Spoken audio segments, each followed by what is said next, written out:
All right, so here's video 2. My iPad keeps cutting off the video, so sometimes we get a very abrupt ending.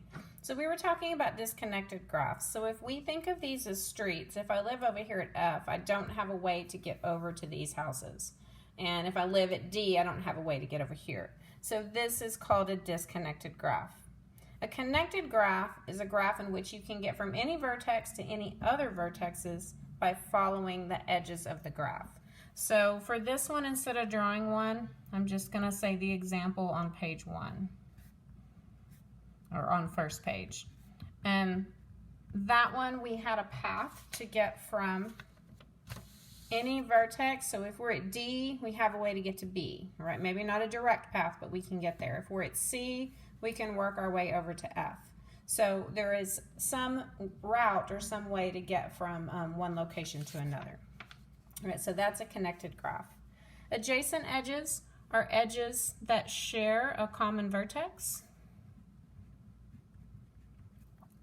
So if we look at the graph above, and the graph above, AD and AB are adjacent edges. Okay, so that's just one example, but they do share that vertex of A, so they're considered to be adjacent. And then components are the separate pieces of a disconnected graph. So let's say we have a graph. I won't draw letters on this one. Let's say we have a graph that looks like that. Okay, it's definitely disconnected, so we count the pieces and we would say this one has 2 components. And the last thing we're going to look at is what's called a bridge. A bridge is an edge in a connected graph that keeps the graph connected.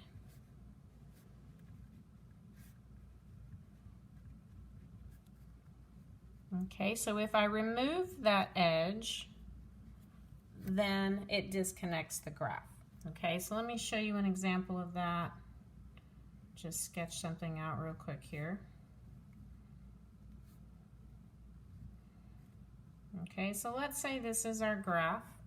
I'm going to go ahead and label this A, B, C, D, E, F. Okay, so if we take a look at this graph, here's our bridge.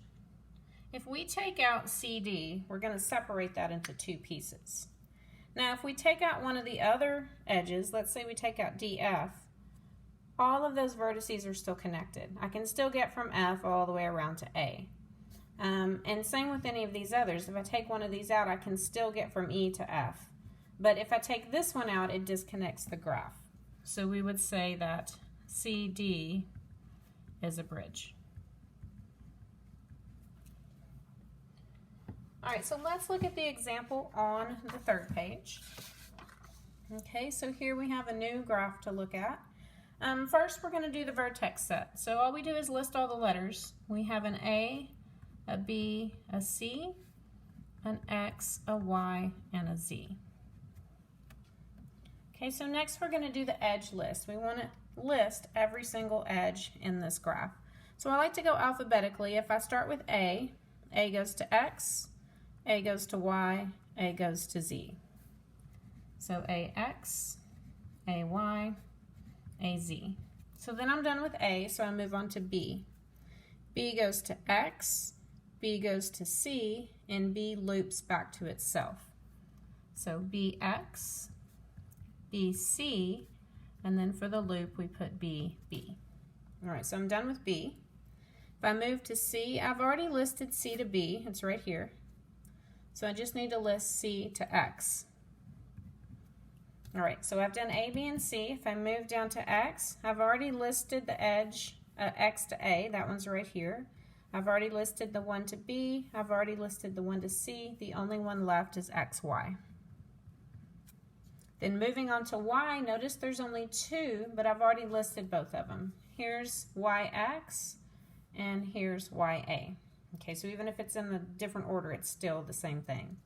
And then if I move to Z, I can see there's only one edge, Z to A, and I have already listed that one. So my edge list is complete.